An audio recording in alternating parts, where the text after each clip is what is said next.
Guest is an accomplished writer and pastor whose works have taken him around the world and to homes of believers everywhere. He's a wonderful fisherman, golfer. No. Fisher of men. All right. He's a great dad. His name is Robert Anthony Schuler. Let's give him a hand. Hi. How you doing?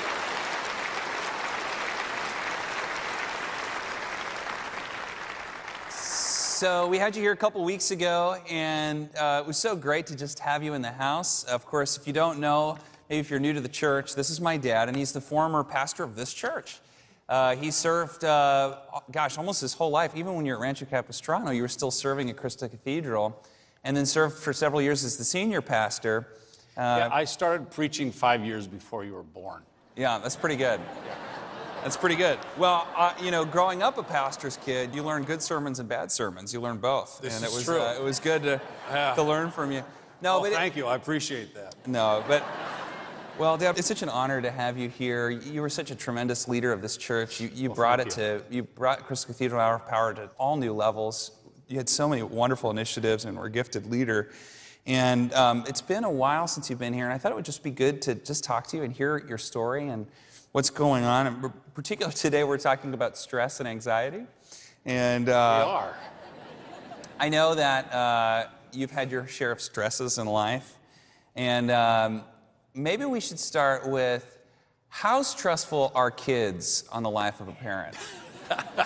It depends on which ones they are. Are you referring to yourself? I am. Anyway. So anyway, I really thought it would be good to talk about this. Stress is something that all of us experience, and you've gone through a lot.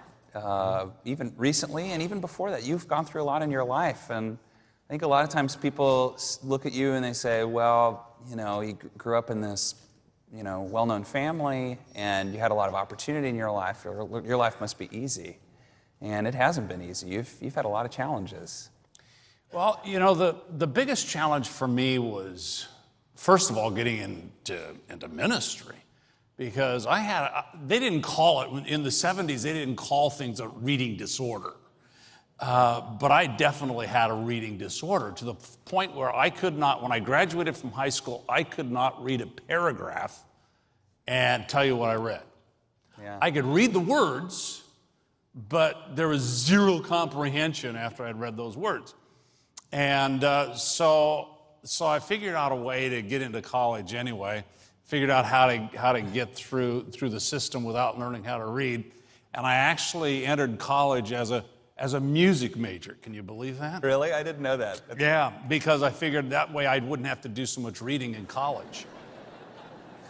Seriously. You know what's funny is I could see Mark Riley behind you, our music conductor, and when you said I got a music degree, he clapped, and then we said I didn't have to read, he rolled his eyes. And didn't have to read.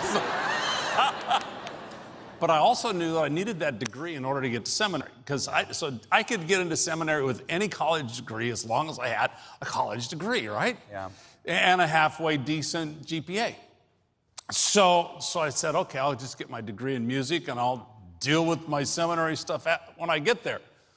So I decided I was going to try and knock off one of the big issues for me, which was foreign languages, because I knew in seminary I had to have proficiency in Greek and Hebrew. So I started taking Greek right away to take care of my requirements in college, but at the same time take care of my requirements in seminary. So while I was studying Greek, the scales came off my eyes, a miracle from heaven, call it whatever you want, the reading disorder disappeared, but I learned to read, and then I changed my major from music to ancient civilization, because it was the only thing I could graduate in 4 years, because of all my music courses that I'd taken. But it's so awesome, though, that you still were able to do an amazing job as a pastor. You've been so prolific. You've written, 12 books, something like that? 17. 17, yeah. You had it. Yeah, okay, I'm sorry. That's okay. I've read them all. I just couldn't. Yes, that's right. But I think that's a word of hope. That I think it's a lot of times people assume that life is not easy for anybody. Everybody's life is hard, and it doesn't matter how successful, how rich, how great it looks on the outside. People go through stuff. And well, it was extremely stressful when I was the senior pastor of the cathedral, because what I had been handed was a very challenging thing to deal with. Yeah. First dealing with all the family members, then dealing with the finances, because there was 2 huge projects that my father had to finish before he could let me be the senior pastor, and that then just was extremely difficult. And trying to deal with the financial pressures, the family pressures, and everything else was just, you talk about stress, it was extremely stressful. Yeah. But the fact is that God's in control. Yeah. And he knew where this would be today, and that you would be here, and that this congregation would come through all this and be the congregation you are today. God knew it the whole time. It was all his plans. And it's a beautiful, beautiful testimony. Meanwhile, God has led me in different ways and in different directions.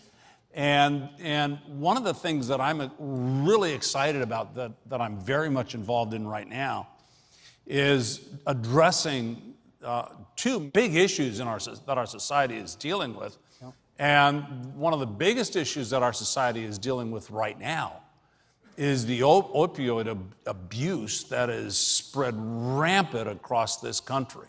Yeah.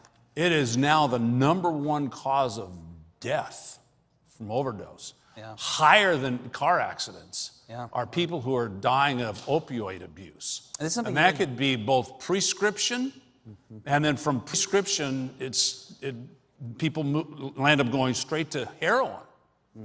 In fact, 80% of all the new heroin users started with prescription drugs. Yeah, wow. And if you take the normal dose that the normal doctor gives you for an opioid for pain relief, which is usually 10 days to 2 weeks, by that time you are already addicted. Yeah. So you guys have a ministry where you're helping. I mean, like, you're doing recovery. You've done recovery, like, as long as I've known you guys, this has been something you've been passionate about, but this is like something you've really taken on now. Well, yeah, because it's reached new heights. Yeah. And it's a horrible thing. So I started a website called SchulerHelp.org, okay, or SchulerHelp.com. People can go there. And if you know of anybody who is addicted to heroin or drugs or prescription medicines, have them call me. You can find the number there on the website. Call me, and chances are we can help. People have lots of excuses why they can't find help. I don't have enough money. I don't have enough insurance. I don't have this. I don't have that. Call me. Please call me. There's probably a way that I can help you. If you want to get off drugs and alcohol, I can probably help you get into a recovery center. You guys also have this thing called The Call. So, like, anybody can do it. You do it, I think, on the 15th of every month. It's so great because it's like hundreds of people call in on this line, but it's like you're on a big phone call, and it's really a great experience. So I want to encourage everybody. You've been my guest. I have times. more than once. Yeah, it's been great. I'll do it again. It was nice. So I mean, there's many ways that people can keep up with what you and Donna are doing in recovery ministry, Robert Schuler Ministries, and The Call, and other things. You guys are doing amazing things. It's always great to see you around here too, praying and worshiping with us. And through all the challenges that you've gone in your life, that you've experienced, you've definitely been a living reminder of God's power to continue to work in the midst of trial. I mean, as you know, there's millions of people listening around the world, but if you had just maybe one thing that you would say to them, what would you say? Never lose hope. You know, there's always a tomorrow. The sun will come up tomorrow, and it will set in the evening. It will do that until Christ comes back. And so hold on to the hope that God loves you, that God cares for you, that no matter what you're facing, that if you hang in there, you will get through it. That's a great word. I just want to say, too, that this is such a great man. My dad was such a terrific father, not only to me, but all 4 of his kids. As a pastor, I've learned the importance of always putting my wife and my kids first. So even recently, they were interviewing me about memories I had, and I was like, I could go all day long, from planes to fishing to Disneyland to school to report cards to just the ways that you guys were so involved in our lives. You always made us the priority. And a lot of people ask the question, did you feel pressured to be a pastor? And the answer is absolutely not. If anything, I it's know the that. opposite. Exactly. Never once was like, be a pastor, go into ministry. It was do what Now, you want to do. wait a minute. Your grandfather pressured you all the time. He did do that. That's true. I did not get it the way you got it, which is pretty intense. No, but you know, when you get it from a grandpa, it doesn't feel like pressure. It's like fat grandpa telling you what to do. It's very different than dad. You know, because when dad does it, it's he was. You feel like you're obligated or something. Yeah. I don't know. Yeah, that's right. But you didn't do that to us, and we really love you and appreciate you for that, and I love you. Thanks, thank Dad. you. I love you too. Love you, and thank you for being here, and it's always awesome to have you in the house. Dr. Schuler, we love you. Thank you.